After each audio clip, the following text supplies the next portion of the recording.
يقول المصنف رحمه الله الإمام ابن القيم الجوزية وقوله ومن الضيق إلى السعة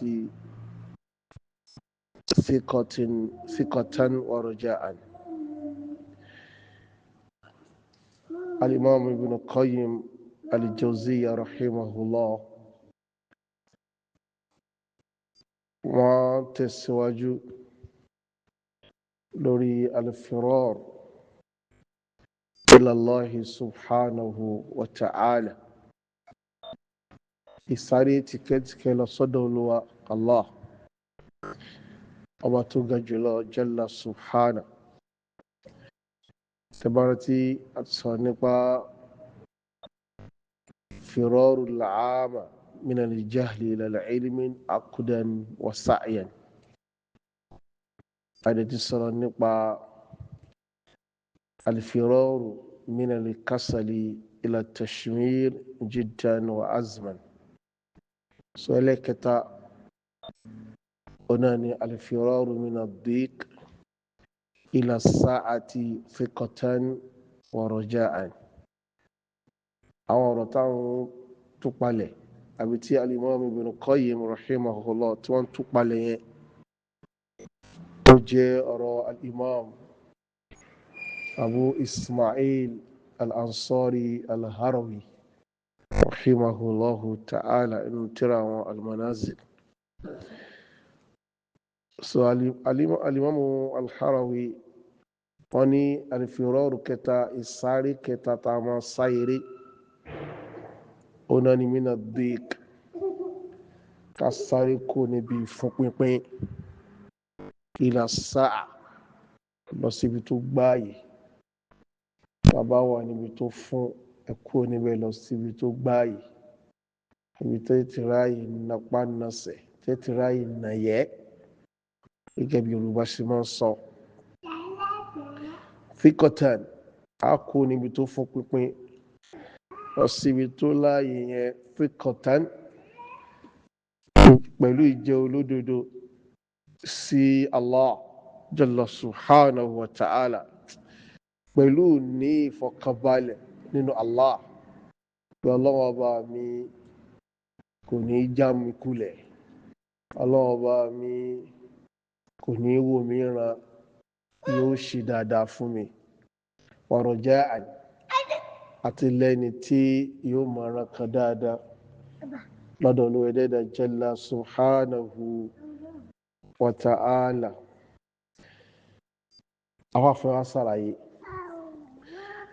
wọ́n ní yuridu huruba al-abdi min diki sadrihi bil humumi wal ghumum. Ẹni tí a fún ní manazili gbàlérò wọn ni pé ẹrú ó ní bùkátà sí kó sáré kó níbi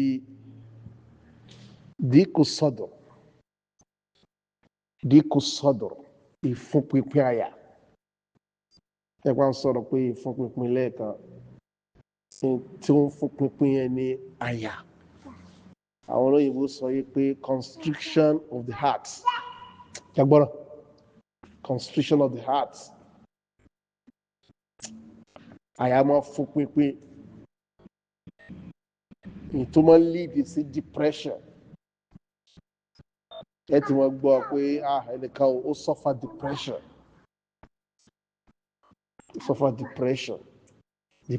ló wọ́n máa ń wòyàn lọ commit suicide báyìí ti sún àwọn pé kí làwọn tó ń ṣe láyé yìí pé kí ni àwọn tó ń ṣe láyé yìí àwọn fẹ́ fayé lẹ́jàre ó tó gẹ́ ìyà ipọ̀ o àwọn sásọ́tún àwọn sásòsì kò sọ́nà àbáyọ àyàfi káwọn ṣe kí ni káwọn gbẹ̀mí àwọn ọjàre káwọn lọ sinmi ẹni tó ń commit suicide tó lóun fẹ́ lọ sinmi wallahi tó bá mọ tó ń dúró òun ni lẹ́yìn pé òun commit suicide yẹn kò bá tẹ́ lọ́rùn pé kò gbé àmọ́ jìyà tó lòun jẹ yẹn kó ra máa jẹ́ ju pé kó tó lọ tira rẹ̀ sínú wàhálà lọ́dọ̀ olóyè dẹ́dà jalla subhanahu wa ta'ala. ṣùgbọ́n àwọn tàbá jẹ́ mùsùlùmí abilwa wa kó mọ̀ ṣàánú wa o. àwọn afáfẹ́ kọ́ wa lẹ́kọ̀ọ́ pé a gbọ́dọ̀ jẹ́ kí dínkù sọ́dọ̀ kó àfẹ́tì wa ìfúnpípé àyà. wọ́n ní ká sá kó níbi ìfúnpípé àyà bilhumum walgumum torí tó máa ń dá àwọn èèyàn láàmú nìyẹn. alhamu walgamu kí mo pé alhamu walgamu. alhamu ni kí ẹ máa ronú wàhálà ọjọ́ iwájú, wàhálà tí ò tí ì ṣẹlẹ̀. kọ́ máa ronú lẹ́gbẹ̀ẹ́ ìjọba ìbá ṣẹlẹ̀ ṣẹlẹ̀ lọ́la kó máa ṣẹlẹ̀ lọ́tùnla kọ́ máa ronú lẹ̀ hadha walhamu. àwọn èèyàn lórí kí la fẹ́ jẹ́ láyé kí la fẹ́ dà láyé dínkù sọ́dọ̀rọ̀ máa ń ṣẹlẹ̀ sí wọn. wọ́n á kàn jókòó sí kọ́nà kan wọ́n á máa ronú 50 ọdún ó máa wò lẹ̀. ìsìnkú ọba yìí mi lọ lélẹ́yìí sẹ́mi náà ní nígbà ní sẹ́mi náà ní láwo ní láwájá ó ti ṣe kíní kan tàmẹ́dò ó ti ní kíní kan. hadha huwa alhamu ilé náà ń pè ní alhamu. ẹni tó bá ti jẹ́ kí hòmóhùn máa affect òun dínkù sọ́dọ̀rọ̀ ìfúnpínpín àyà yóò bá a. alùgùmùmù ń tiẹ̀ ó ní ìmọ̀ ronú sí present problem. alugom ó ní kí ìmọ̀ ronú sí kí ni o present problem tá a wà nù rẹ̀ yìí bí a tó a fẹ́ jẹ lára ẹ̀ báyìí. ibi máa ń pa mí o ibi àbí ibi kan máa ń sinmi báyìí o.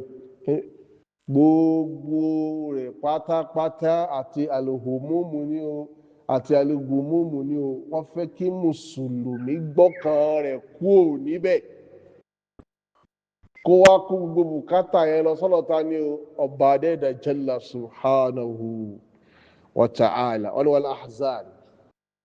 bẹ́ẹ̀ náà sì ni wọ́n fẹ́ kí mùsùlùmí gbọ́kàn rẹ̀ kúrò níbi àwọn ìbànújẹ́ wọ́n bànújẹ́ la tahzan wọ́n bànújẹ́ wal-makhawif àtàwọn nǹkan tó máa ń dẹ́rù bá ní gbọ́kàn kó mẹ́.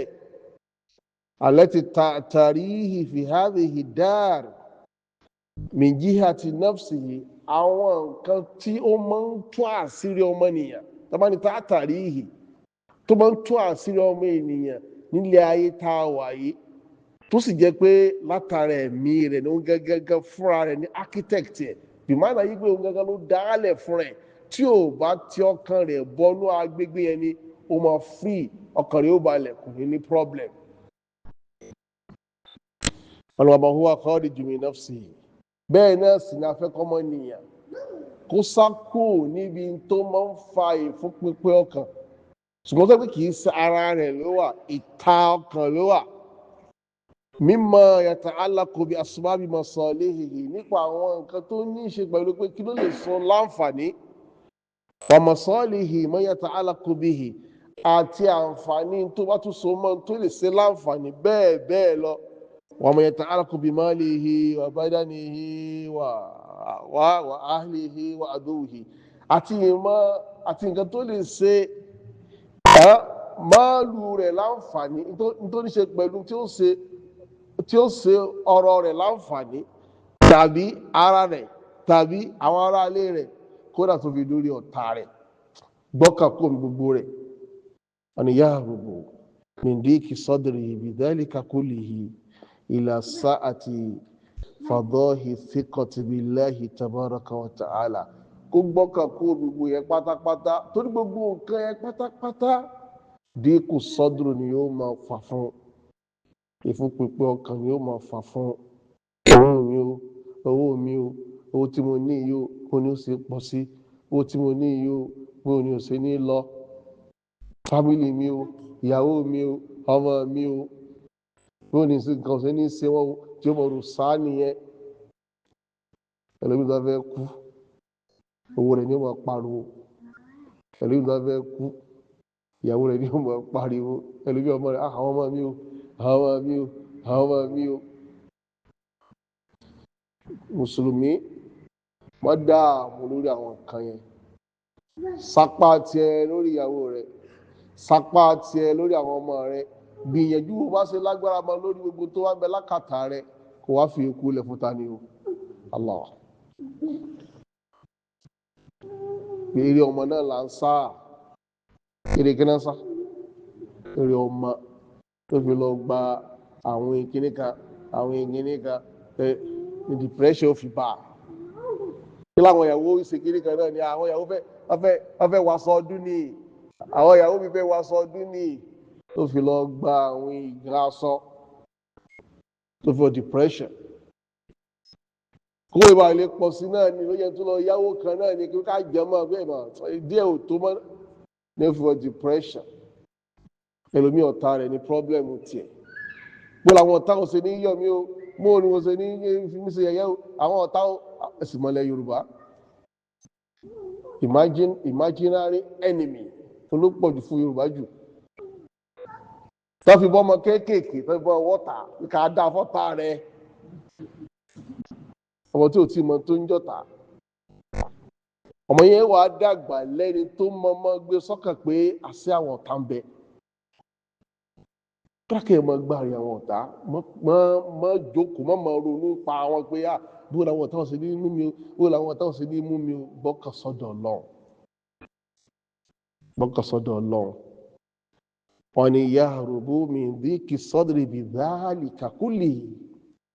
Wọ́n ní kọ́ ọmọ ènìyàn mùsùlùmí kó gbọ́kàn rẹ̀ sá pátápátá kó níbi gbogbo tá a kàkálẹ̀ yẹ ila sa'ati fada'i thiqati billah kó lọ sí gbangba bí tí ìkẹ́ Ọlọ́run ọba àánú Ọlọ́run ọba àti ìfọkànsínú Ọlọ́run ọba tó ti fẹ̀ gan tabaraka wa ta'ala ọba tó ga jùlọ ọba oníbùkún.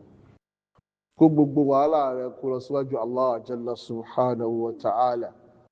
Gbogbo tó bá ń dán ọláàmù lọ́kàn tó bá ti ṣiṣẹ́ ìjọsìn kan tẹ́wọ́ kó bẹ̀rẹ̀ lọ́wọ́ Ọlọ́run bá mi yẹjú ẹ̀ dìde kó wọ́n bá tiẹ̀ lọ lọ́mọ gbìyànjú wọ́n lọ́mọ ronú bí Ọlọ́run Ọlọ́run